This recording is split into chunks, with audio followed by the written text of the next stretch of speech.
Hello, hello. It is Kathryn. Hi. This beautiful, beautiful day. I have the window open. I'm going to leave it open. If it gets too loud, I will adjust it. Hello, everyone.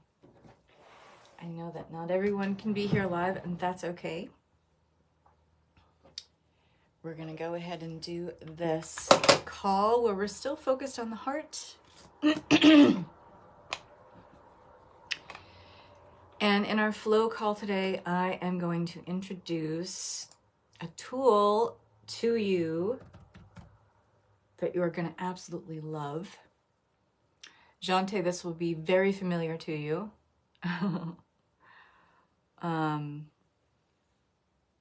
But never a bad idea to revisit.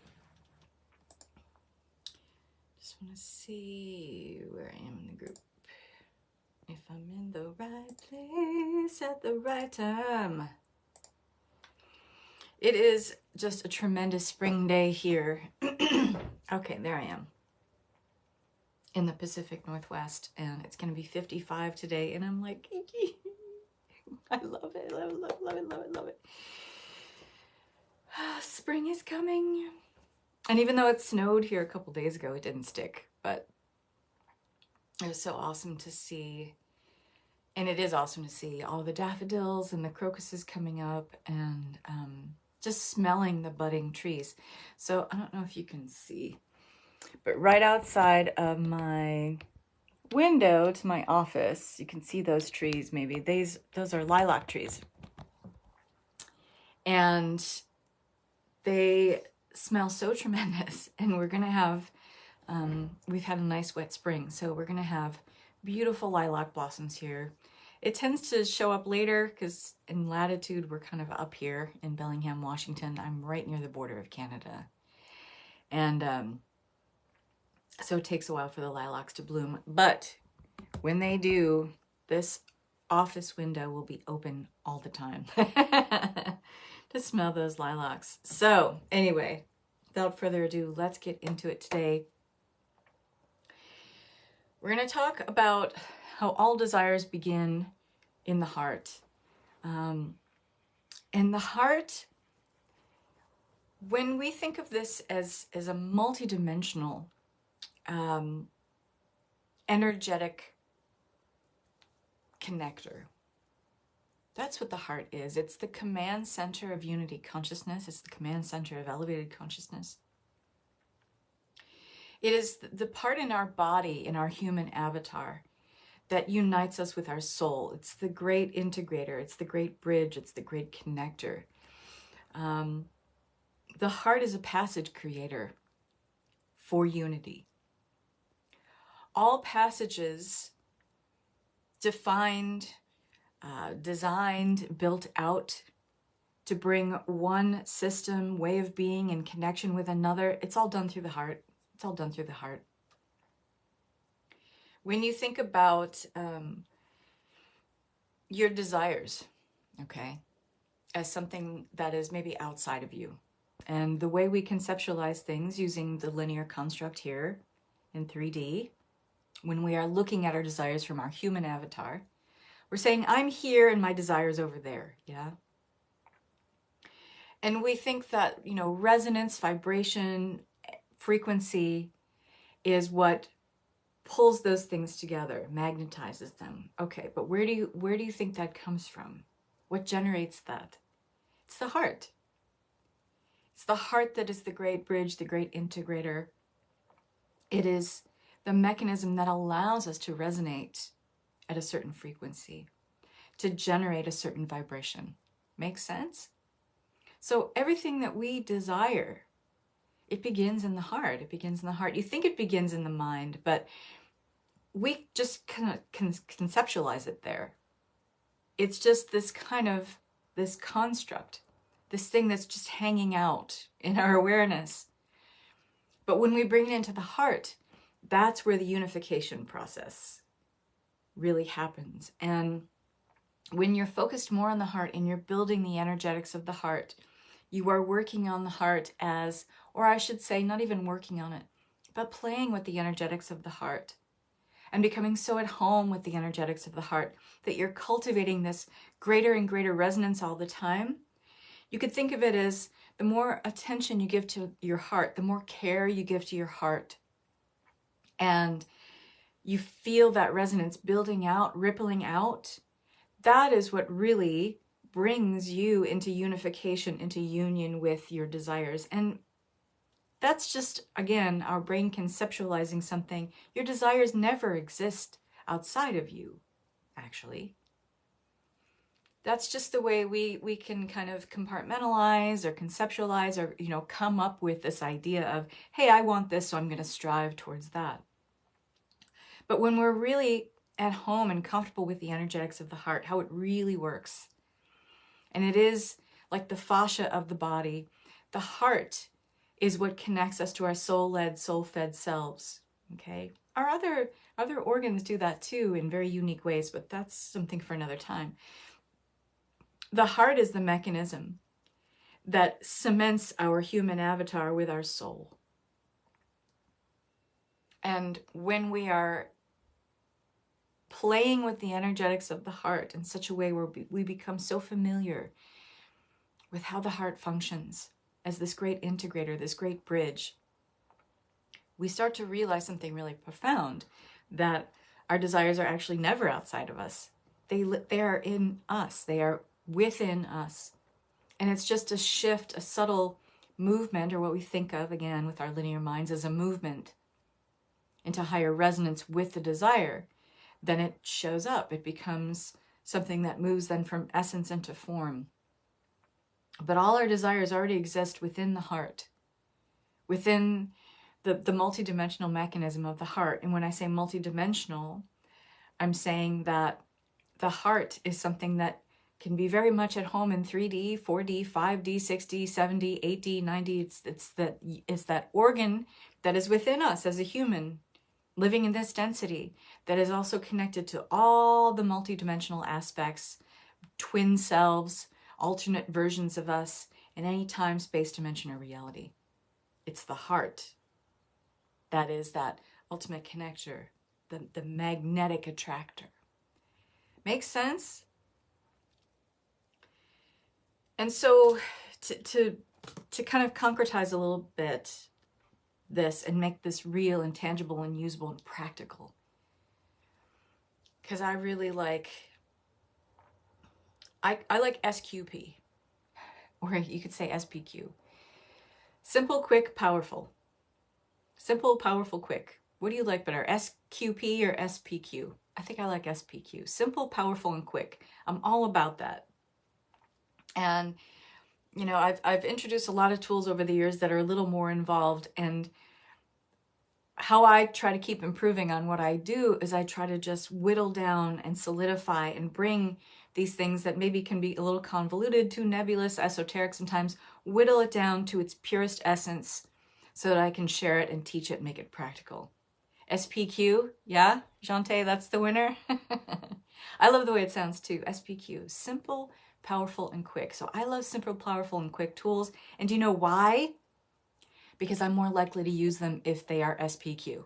And so are you. This is what I found with teaching over 20 years, is that if you make tools so easy, so at the ready, something you can just whip out from your spiritual toolbox and use at the drop of a hat, you're more likely to use that tool.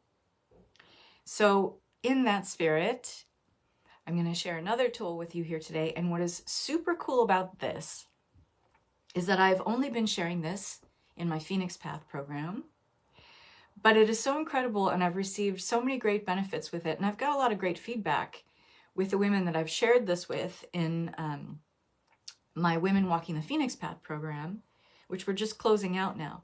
And it's called the Brain Room exercise. And so how we're going to use this today is to unite the fragmented parts within us. Because here's the thing about unity consciousness. Here is this great organizing principle, which the heart is at the center of this organizing principle of unity consciousness. In order to bring all fragmented, disinherited, separate parts of self together, we've already established it's the heart every single time, okay? But when we think of unity consciousness, we think of, that in an external paradigm, right?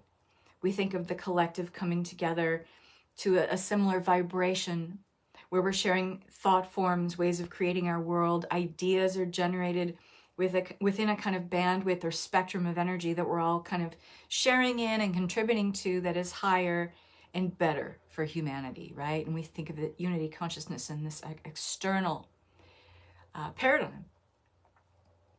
But we also know something very profound, is that everything is inner to outer, not the other way around.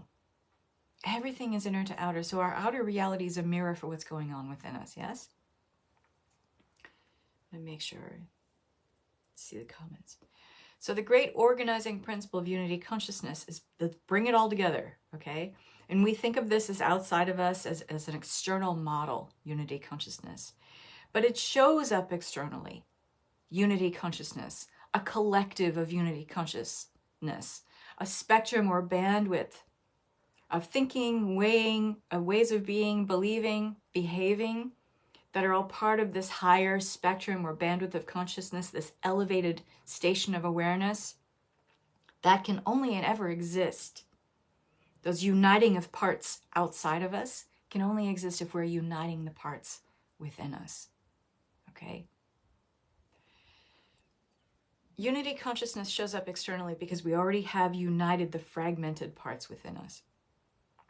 So where are the fragmented parts within you? So I want to give you a very, very easy way to define where something is out of sorts, where it's not where you would like it to be. And we get to examine this through, hi Sarah, I'm seeing you here, I'm seeing your comment. I'm sorry about your connection. I know that can be tough when you're in the woods. But the replay will be just as good. So where are the fragmented parts within you? So I want to give you a really tangible, practical, easy tool to break this down. So you can think of it as these 10 key areas of life, okay? And what's really cool about this tool is, yes, this is from my Phoenix Path program. Yes, I'm sharing this exercise with you here today. And what is super awesome, and you guys are kind of the first ones to hear about this, this is going to be the basis and the foundation for a series of timeline jumps that we're going to do together based on the stuff that I'm sharing with you here today. So you're getting like the first taste, the first exciting little appetizer of what this amazing 12-day program is going to be. And it's going to start on April 10th. And it's called Timeline Jump Avatar Mastery. And so this tool that I'm sharing with you here today is going to be the foundation of that program, that we're going to jump into our avatar twin self versions of us in alternate dimensions, alternate timelines, and take that information from that self, that alternate self, or you want to call it a future self, doesn't really matter. Those are just kind of semantics. And using the solar plexus connection and the heart, we're going to connect with that version of self and download information for how that version of self got to be where it is, in that way you want to be, that skill set you want to be having, that career success, that success in your career, that path you want to be on. It's a way of connecting with an alternate self in a very tangible quantum way, to download information about, hey, how did you get to be that version of you? Reverse engineer it for me, walk me through it so that I can create that for myself, because what you're really communicating with is a version of you that already has it. So going back to what I was saying before, your desire is already in you. If you can imagine a version of you that is possessing a certain skill set, a way of being, even something superficial that you have in your life, if you can imagine it, if you can see it, if you can feel into it, which is better yet, the way you really anchor that, then it exists. It's there. And it's not even a question of, oh, I don't know if that's meant for me. You wouldn't have awareness of it if it wasn't meant for you. Let's simplify that right off the bat. So if you can see it, feel it, know it, have an experience of it, have an awareness of it, that is you. So the question of, oh, I don't know if it's meant for me, that doesn't even enter into it. Of course it's meant for you. You're seeing it. You have awareness of it. That's you living it. And now just what you're doing is downloading the information and bringing it to you. So we're going to, if you want to call it quantum leap, timeline jump, with you as your 3D avatar self going and visiting this other avatar of you in another dimension, time, space, reality that's already doing, thinking, having, being, living out the success of having this thing, whatever it is. And we're going to do it over 12 days. So we're going to start on April 10th, and we're going to meet 4 days a week, Monday, Tuesday, Wednesday, Thursday, that first week, Monday, Tuesday, Wednesday, Thursday, the second week, and then Monday, Tuesday, Wednesday, Thursday, the third week. So we meet for 12 days. And the first day, we're going to lay down this foundation that I'm sharing with you right here, so you get to have a taste of it. So this is great in a number of ways, because you guys get to jump the gun on something that I'm sharing. I'm giving it to you here. And I may actually download and share this video to my YouTube channel so they can have an experience of this. But then you get to see, like, if you want to jump in on this program or not. And I'm going to offer it just for a couple days at a lower price, and then it's going to go up. So if you are following me in this group or on my page or whatever, and you want to get in on this, it's going to start again on April 10th, so not too far away. And we're going to meet for 3 weeks. All the calls will be recorded. We'll have a Facebook group. You know my gig, how I do it. Facebook group for questions, discussions, support, supplemental material. I over-deliver every time. You guys know that about me. And then this is a way to quantum jump into the avatar of you in these 11 key areas. I'm sharing 10 of them with you with the Brain Room audio that I shared with my Phoenix Path today. But the 10 key areas plus 1 I'm going to be sharing in the group for the time jump avatar mastery. Health, wealth, relationships, mindset, emotions, passion, purpose, contribution, spirituality, self-trust, and career success. So we're going to have 11 areas. The first day is foundational. We're going to lay the foundation, introduction to what it's all about, introduction to timeline jumping. So whether you're a novice with this, you're a little more intermediate with, working with a different avatar of you, alternate timelines, jumping timelines, merging timelines, maybe you know a little bit more about that. Doesn't matter whether you're a novice, intermediate, or you're a little more advanced. This is going to be fun, and I cannot wait to share it. This is just so much fun, so much fun. So you will have a full post later on today about the introductory price, which is only going to be for a few days. I'm only going to do it for 72 hours, and then it's going to go up. So I think I'm going to be doing it at $249 as a start, and then it's going to go up to $333. I may start it at $222 just for a couple days, and then it's going to go up to $333. We'll see. I have to feel into that. So what's cool is I'm going to give you this foundational stuff, this introduction today. So to recap, the heart is the command center of ascended consciousness. It is that bridge. It is the great integrator. We've talked about that throughout this month in here. If you've come to the calls, watch the recordings. Awakening our own heart it'll lead. It has to. It will lead to the awakening of the collective heart. There is no unity consciousness unless there is unity consciousness within. So working with this tool that I'm giving you here today, the Brain Room, is a way to unite and care for and then unite these parts of self that we think of as fragmented within us. We as humans, we like to categorize and compartmentalize things. So, giving you these 10 key areas of life as a tool, I want you to think of them, yes, as like some parts of a whole, SUM, parts of a whole, but I want you to think of them as when you are caring for them at the highest level and degree, it just naturally lends itself to the other category. Because how you do one thing is how you do everything. That's the real secret to the universe, honestly, that we skip. It's such an easy concept. It seems, you know, so fundamental, but we forget that all the time. How you do one thing is how you do everything. So if you are caring for yourself in this key area of life of health, and you are really optimizing that, chances are really friggin' good that you're going to also look at wealth in your life the same way. You're going to cultivate and care for your relationships in your life in the same way. Because it really gets kind of, contagious. If you are, working on your mindset, which is one of the key areas here, if you're working on that so powerfully, and you are committed to having an abundance mindset and really building that out, here's the thing. Once you start doing that, you'll realize that this bleeds into and leans over and leans into every single other area of your life, right? And you tend to want to do better in all those other areas of your life. It's just something that it happens.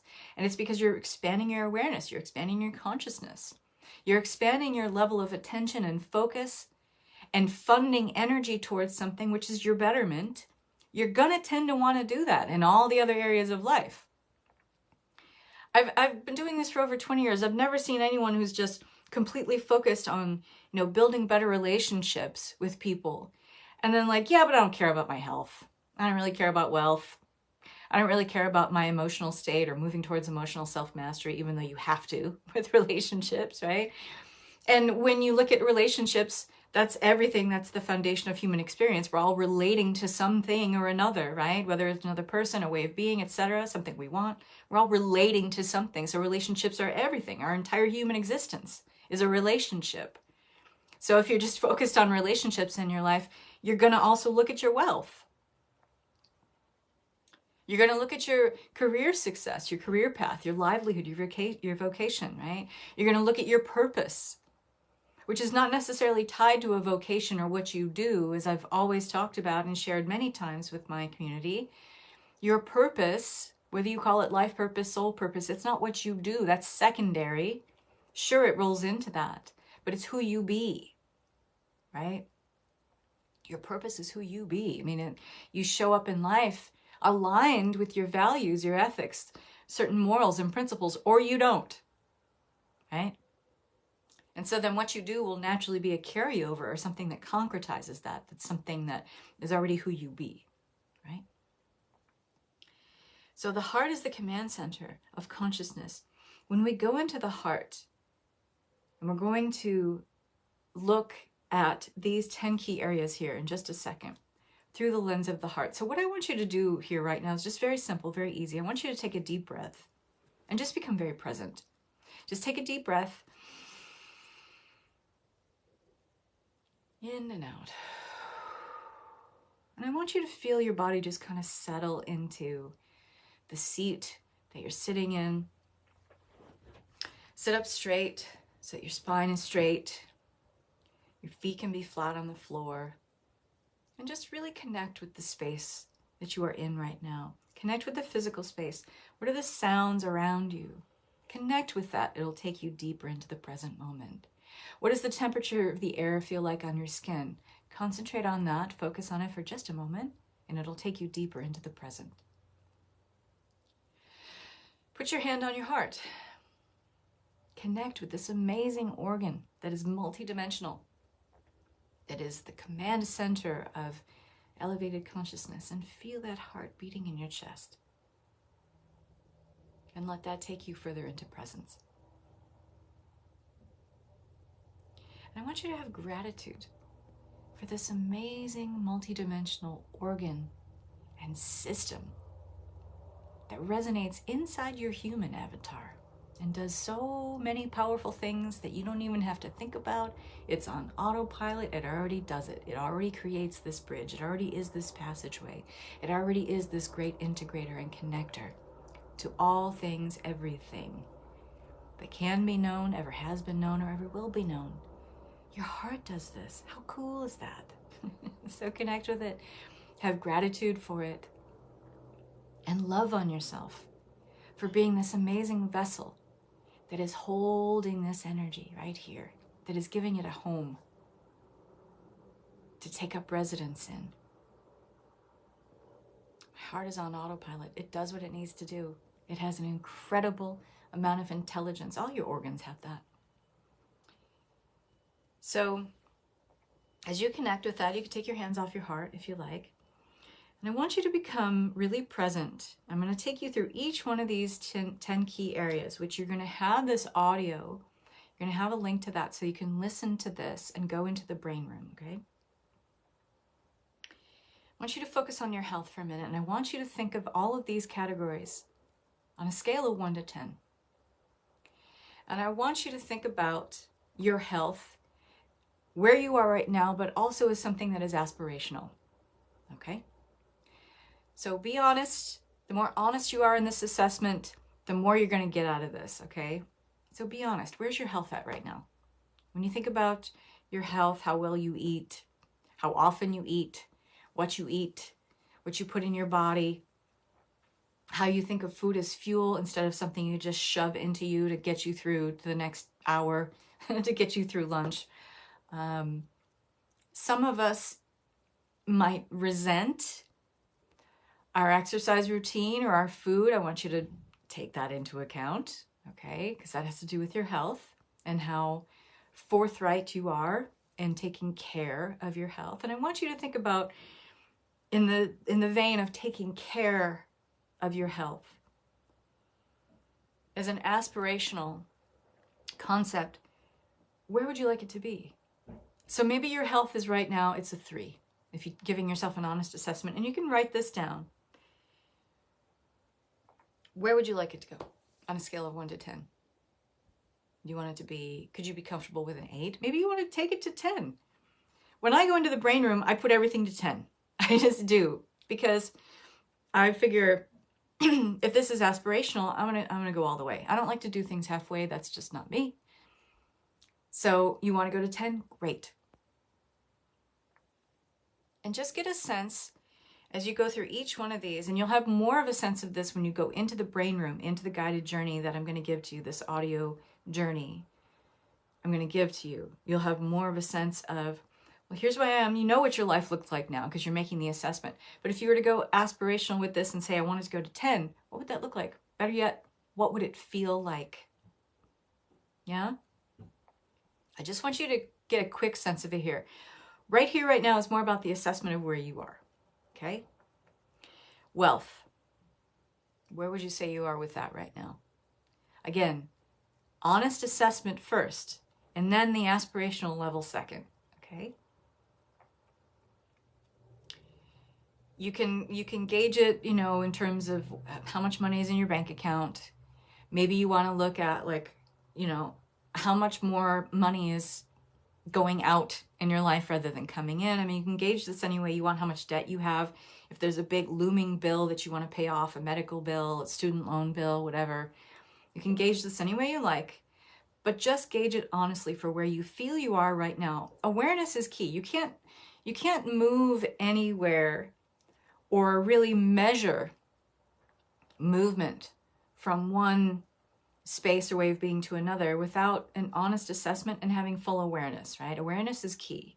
Awareness is where it all starts. So even if you don't like it right now, just be honest with yourself, be candid in your assessment. I promise you, it does feel better once you start to do this exercise, okay? But just be real with yourself, okay? And then where do you want to be? If it's a 7 or 8, meaning maybe it's a couple notches up from where you are, fantastic. Just be honest with yourself about where that is and what that might look like, what it might feel like, okay? A little more financial freedom, okay? Maybe being able to take that trip you wanted to take. Visualize in your mind what that looks like, the aspirational level, and then feel into it. The feeling part is what concretizes ways of being. Emotions and our emotional states are what anchor new ways of being. I mean, we can think about something all day long. If we don't have a feeling or sensation, a connection to it in that way, it's not going to really show up, because that's what's igniting the resonance. That's what is igniting the magnetic attractive ability. Okay? Relationships. And you could, again, think of this in any way you want. If you want to focus on just maybe your romantic or sexual relationship right now, or maybe you want to look at your platonic relationships, your relationships with your family, your community, whatever that might be, your gauge is your gauge, but put a number on it. Where you are right now, where would you like it to be? Okay. And then get a quick picture, feel it. Mindset. How good is your mindset? In the sense of, do you constantly go back to negative thinking? Is it your go-to to be like, I'll never do that, I'll never be that, I'll never have that, I don't come from that stock, I'm not from that family, that class, because I'm a woman, or because I'm black, or because I'm Asian, or whatever you have in your mind that is your mindset for why things cannot show up in your reality. We all have our limitations, right? We could fill up a bucket worth of all the ways that we self-limit by these labels and identifying factors that we come up with. We have to take responsibility for these because it's our voice saying it. Not really. It's the ego, and it's the small, afraid voice saying it. But it often takes on or mimics the sound of our own voice. But that's not really your higher self talking to you when it's telling you how limited you are, all the things you don't have, how you exist in lack and scarcity. That is not a real voice in your head. As stubborn as that illusion might be, that is not the real you speaking. Not ever. Not ever. But it can be a very, very powerful voice that keeps us staying in this bubble of limitation, this sphere of lack and scarcity. And it can be a very pervasive, very stubborn illusion, but it is an illusion nonetheless. And so when we improve our mindset, we tend to have thoughts that are, you know what, I feel myself going back to this old way of thinking, that's not me anymore. I might have thought that way about myself 10 minutes ago, 10 days ago. You are under no obligation to be the same person you were 10 minutes ago as the person you are now. You are under no obligation to think the same thoughts about you right now as you did 5 minutes ago, 5 years ago. These are choices. And so your mindset, when it's strong, when it is resilient, when you have mental resilience, your mindset tends to be aligned with more prosperous thoughts, aligned with more abundant ways of thinking, believing, feeling, etc. Okay? So if your mindset is something you had to gauge for right now, maybe it's a 1. Maybe it's really crappy. Maybe you're being really self-defeatist right now. It's okay. It's all okay. There's no judgment here. But for the most usefulness of this exercise and the optimization of this journey that I'm going to take you on, be honest. And then where do you want to be?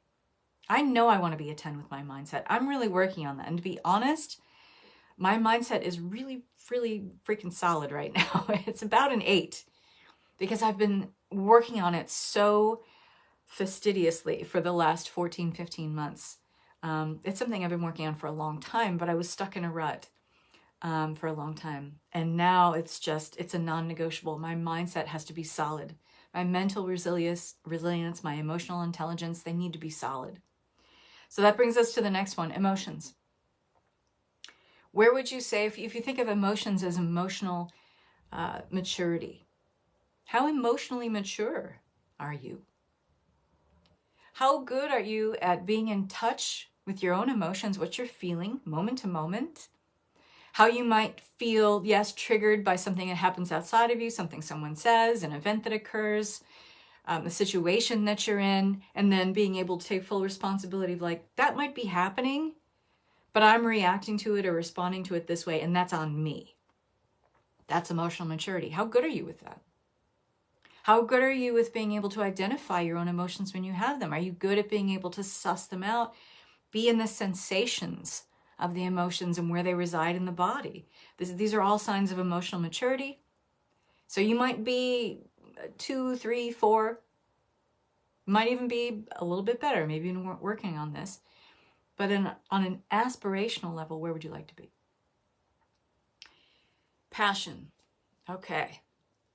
When you wake up in the morning, how much gung-ho do you feel about getting up, getting out, and doing the thing that last night when you're going to bed, you were all fired up to do, and you're like, I'm I'm going to do it. I'm going to do it. And we have all these grand ideas, you know, we're going to bed. We're like, tomorrow, it all changes. Tomorrow, that's the big shift. And then we get up in the morning and we're like, ugh, you know, we keep slapping the snooze on the alarm clock, or, you know, we see that it's raining outside and it's gray, or we get, you know, a phone call or a text from somebody who's just a downer in our lives, and we're like, ugh, man, I don't want to do it. When your passion is intact, and again, this might be something that's aspirational for you. So with your passion right now, maybe you're resonating with the things that I just said. You're like, yeah, I'm about a 2 right now. Or, you know, some days I really feel like a 1. Or maybe it's a 0 on some days. That's okay. Just gauge it. Here's the thing. Remember when, way back when, about 4 minutes ago, when I said, who you are in this moment, you are not obliged to be in this moment the same person you were 10 minutes ago, last night, this morning when you woke up. Your passion can change and shift instantaneously sometimes, okay? And so just because you're making this assessment of, okay, this is where I feel right now, it doesn't have to stay that way. You're not labeling a finite experience for yourself. You're just getting a gauge for where you are in the moment, and that can change. It does change, because nothing in this reality realm is final or fixed. Nothing. That is the nature of 3D impermanent experience. It is a realm of illusion. Impermanence is what defines this reality realm of 3D. So take a breath and let that relieve you a little bit, because what you're looking at or saying, okay, this is a 1 right now, nothing says it has to stay that way, okay? So where would you like your passion to be? Do you want to feel fired up about life, about possibility, about potential, about, you know, taking your life in a new adventurous direction? How passionate do you want to feel about that? How much drive and momentum do you want to create? That's your passion. Where do you gauge it? Where do you want to be? Purpose, again, not what you do, yes, in a secondary way. Because if you are in your purpose, meaning you are imbued, enlivened, invigorated by this life, contributing something greater to the world just because of who you be, you are in your purpose. So this means becoming aware of, where do your principles lie? What are your values? What gives you meaning? You know? What about your ethics? Moral code? This has everything to do with purpose. And then what you end up doing with that will just be a natural kind of a flow that carries your purpose into it. But people often talk about, and especially in the spiritual marketplace, that purpose is something that you do, that you have to be a spiritual life coach or something in order to be in your purpose. You could be a fucking barista at Starbucks and be, you know, rippling out this sense of powerful, strong, contagious purpose, meaning you're engaged, you're alive, you're present. You are, you know, being kind to people. You understand that your life is not your own, not necessarily, not if we're moving towards unity consciousness, that what you do has very real effects on the collective. How you act, how you show up, the words you speak, how you relate to other people, how kind you are to the earth, the environment, to animals. That's purpose. And it doesn't matter what you do as a career with that, that's secondary. And if you are really in your purpose, that'll just naturally roll over into that anyway, okay? So one way to really look at this, how purposeful you are. Where do you have morals, ethics, principles, values that are solid in your mind? You have a good idea in your mind, your internal reality of how you want it to be, but then you're showing up in the world in a very conflicting way with that, okay? And you're either in your purpose or you're out. There's no gray area there. So you're either living in alignment with your own moral code, your values, your ethics, your principles, or you're not. Okay? So let's make that real easy.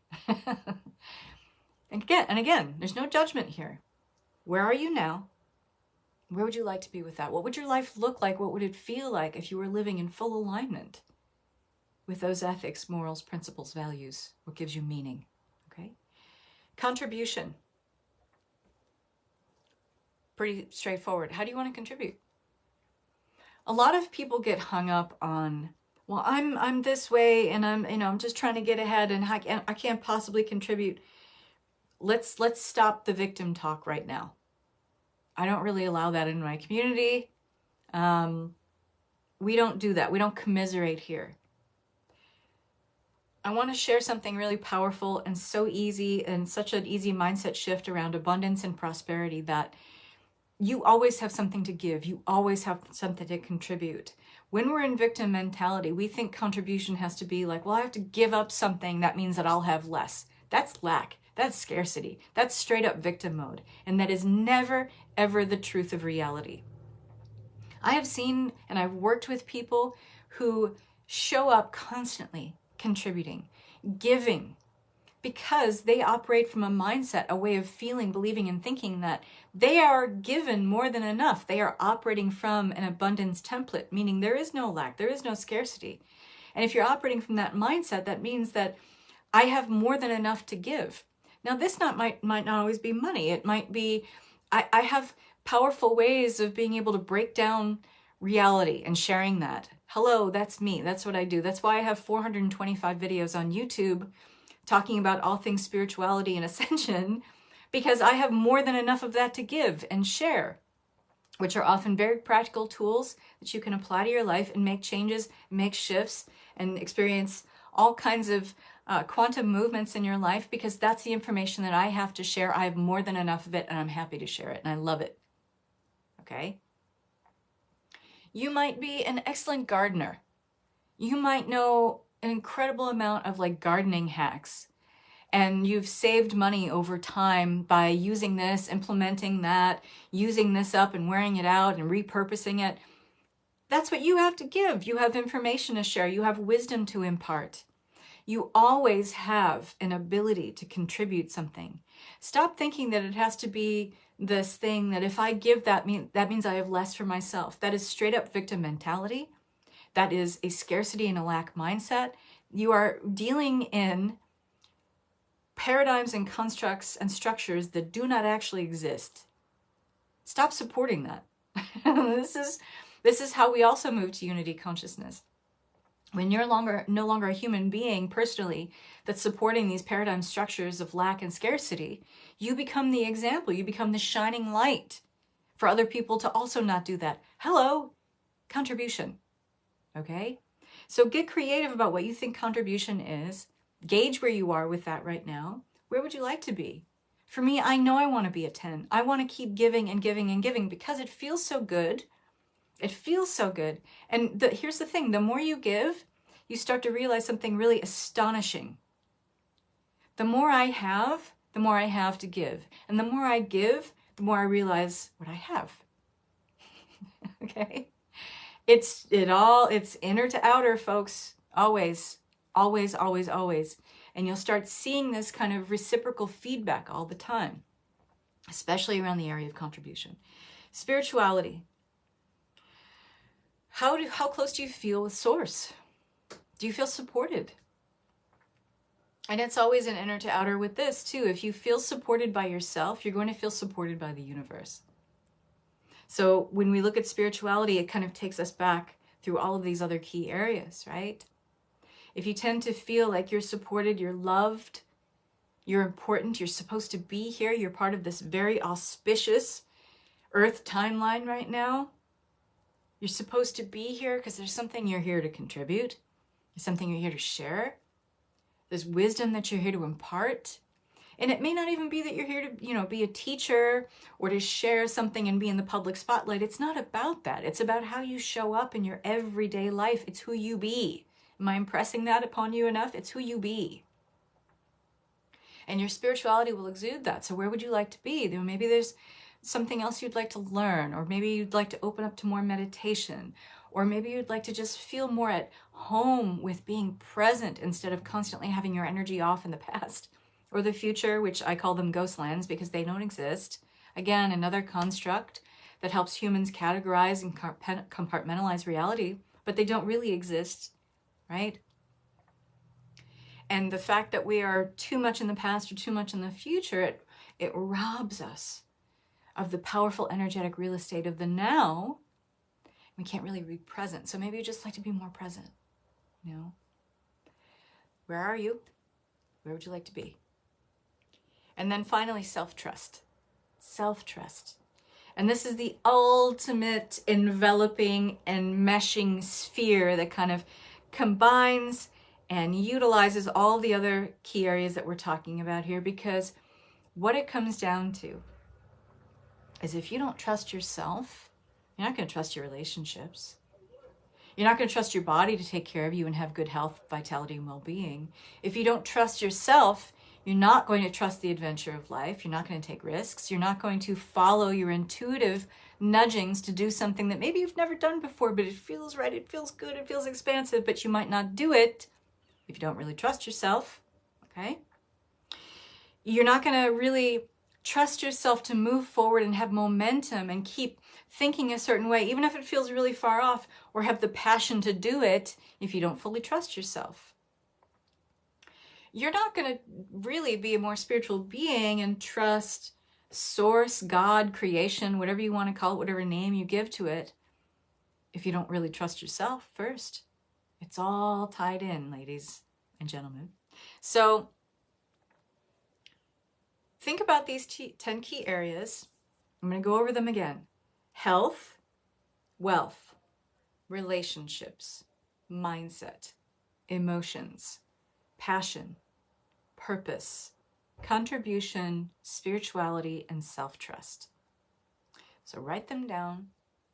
2 columns next to that, where I am, 1 to 10, 1 being the lowest or the less aligned with that, 10 being aspirational. This is where I want to be. And don't even go into the how of how it's going to happen. You don't have to worry about any of that or when it's going to happen. Stop micromanaging. You know, being so fixed on that can often just put you right back in that lack or scarcity mode or victim mode, okay? Just let go of that. We're just gauging here. And then what you're going to do next is you're going to download the Dropbox audio for the brain room.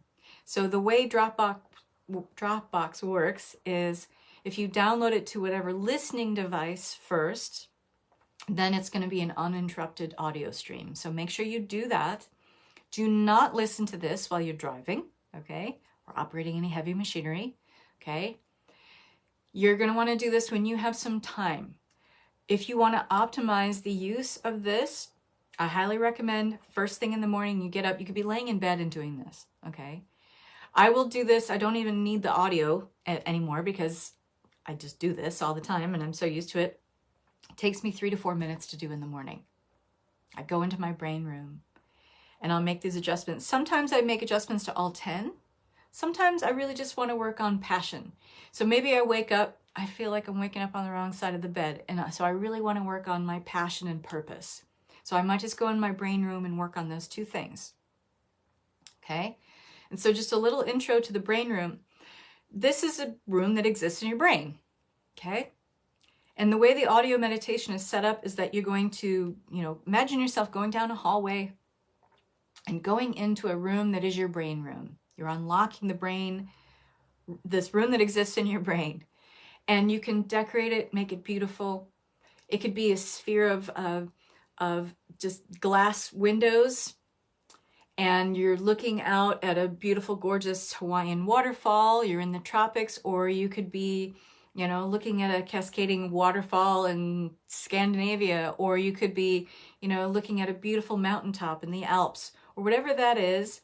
You might even just have a celestial view. You're looking at the stars, galaxies, nebula, okay? Or it might be a closed room. It might be a square room, a rectangular room. It doesn't have to be circular. You get to make your brain room look any way that you want to, because it's yours. It's yours. And no one else is going in there. So it's all yours. I put beautiful plants in mine. It smells like jasmine and plumeria flowers. And there's tons of green, happy plants everywhere. And I can see a beautiful waterfall in the distance outside of my brain room. And then I can see, sometimes I'll go in there and it's nighttime, there'll be beautiful stars above. You could have the open top of your brain room, so you're looking out into the sky, you're connecting with source. You can create this any way you want. You can put things in there, a nice little couch, a settee. You could have your favorite four-legged fur baby in there if you want. I don't recommend putting other people in there, but if you have an animal familiar, your cat or your dog, they're all often the ones that can help us, because they really ground us. They can help us concretize new realities because our animal friends are so grounding for us. So think about that. If you hadn't thought about that before, think about it now. That's what they do for us. They ground us because they're already multidimensionally connected, and they're here as kind of our familiars for our human avatar to be more grounded, okay? And when we're working on stuff, they're often very curious. It's like when you do Reiki on a client and your cat wants to be there, or any of you who do any kind of work from home. The only reason my dog isn't in my room right now is because my husband took him out for a walk on this beautiful day. Otherwise, Finn would be right here at my feet, because he's here whenever I do any kind of spiritual work and any energetic work at all. He's grounding for me, and I love that. And I'll usually have my feet right on him. Literally, he is grounding me. So have fun with this. Let this be fun. Let it feel light. Let it feel aspirational, but don't be bogged down by, oh, but I'm over here at a 4 and I want to be a 10. Understand that you're in a place when you can gauge, I'm here and I'd like to be over there. This is a place of creative tension. Creative tension exists when we are aware of the experience of moving from one state of being to another. This is not meant to create emotional tension. That's a choice. Emotional tension would be unhealthy, unwelcome stress, where you go back into lack or scarcity mentality. That's emotional tension. That's saying, I am not this. I do not have that. You do not need to go into emotional tension.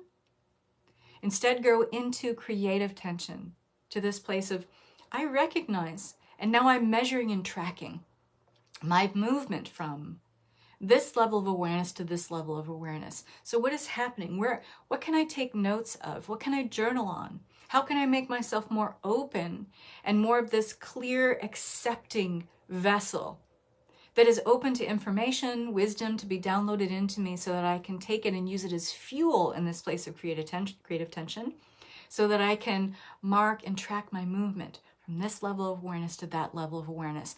And as we are marking and tracking, measuring our progression from one level of awareness to another, we are taking in something we often don't think about. It is astonishingly profound, and we often don't give ourselves credit for it. We're moving, we're growing, we're expanding. We're aligning with evolution itself. This is why we're friggin' here. So celebrate that. Celebrate your movement. Even if you start your day and you measure you're at a 4 with mindset. And then maybe you catch yourself throughout the day thinking about, something that's just so habitual for you to think about yourself, or some self-identifying factor or way of thinking, and you catch yourself doing it and you're like, no, we're not doing that. When your mindset gets more solid, that's what you do. That's movement. That's progression. And when you create awareness around this, when you're in the brain room, and you do this every day, that's what's brilliant about it, you become more aware, and we only shift what we have awareness around. So you'll have awareness around these key areas, and what is really profound is these things will start to merge. And they will help each other. Once you start getting good with maybe your mindset, you'll notice how this naturally lends itself or leans into your purpose, into your passion. And then that becomes easier for you. And because passion, purpose, spirituality, and mindset are now easy for you, your self-trust becomes a lot easier, just because You're in this vibration now. You've moved into this new ascended spectrum or bandwidth of energy and vibration. How brilliant is that? And then don't forget to celebrate. Celebrate yourself often, even if it's just an incremental movement. I was at 4 earlier in the day and I'm at 5 now with this. Awesome. That's you tracking your movement. That's you saying, I'm open to this creative tension of, and it's not even tension in the sense of stress. Creative tension is being able to like hold this place and say, okay, I'm in this place, but I'm open to let information move through me. I'm open to let wisdom guide me. And that's the brilliance of being in this human density, of working with this human avatar, because we're in a physical realm of action. It's all about movement here. Jonte says, I've been experiencing this merging. Yes, it's brilliant. And so once you start doing this actively, this brain room exercise, start measuring it. You know, keep a little journal for yourself. Keep at this for 2 weeks. And if you're measuring and tracking it a little bit every day, come back to me in 2 weeks and let me know what happened. Yeah. And again, once you get good at this, it could be 3-4 minutes in your day. You could also do this at night before you go to bed. And you can use it to set powerful intentions for the next day as well. And I'm really interested to know, like, let me know once you start this. And such an easy practice you can commit to for 3-4 minutes a day. If you are saying to yourself, I don't know where I'm going to get that 3-4 minutes of the day, then you need to start seriously looking at your life, okay? It's time to rearrange some things, okay? Because I don't know what that is, but it's not living. I'm just going to be honest with you about that. So let me know. Let me know what you have experienced with this, what you are experiencing with it as you go through it. Maybe even after a few days, you'll notice significant changes. But I promise you this, if you do this for 2 weeks, every day for 2 weeks, you're going to start making and measuring noticeable shifts. So have fun. Have fun with this. Have a great time. Keep me posted. Enjoy the brain room exercise. This is my free gift to you. And this is what we're going to use to build everything out when we do this, the Timeline Jump Avatar Mastery, which is going to start on April 10th. It'll go to April 27th. I'm going to do just a 3-day, 72-hour quick intro price on it. And then it's going to go up to $333. I haven't decided what the intro price is going to be yet. And we'll meet 4 days a week for 3 weeks, Monday through Thursday. And it's going to be at 1 p.m. Pacific time. And we're going to quantum jump into your highest expression of health, vitality, well-being avatar, your wealth avatar, expressing and living out the highest and best expression, embodiment of the wealth that suits you, relationships, mindset, emotions, passion, purpose, contribution, spirituality, self-trust, career success. You're going to become a master at being avatars in all these areas after just 3 weeks. How cool is that? So come and play with me. And if you don't know, you know, I'm pretty well versed in time and timelines. Over 5 years ago now, I started teaching a program called Timelines Expanded Masterclass, which to this day, it is the most comprehensive teaching, 12-module comprehensive, deep, spiritually advanced teaching on all things time and timelines and how humans create time in this 3D reality. It's all about timeline merging, timeline jumping, timeline collapsing, quantum jumping timelines in experiencing the timelessness or the eternal now moment. It goes really deep down the rabbit hole with all things time and timeline. So I'm pretty qualified to share this with you. And I'm so excited because it's going to be really fun. So, mwah. Until next time, have fun jumping. Bye.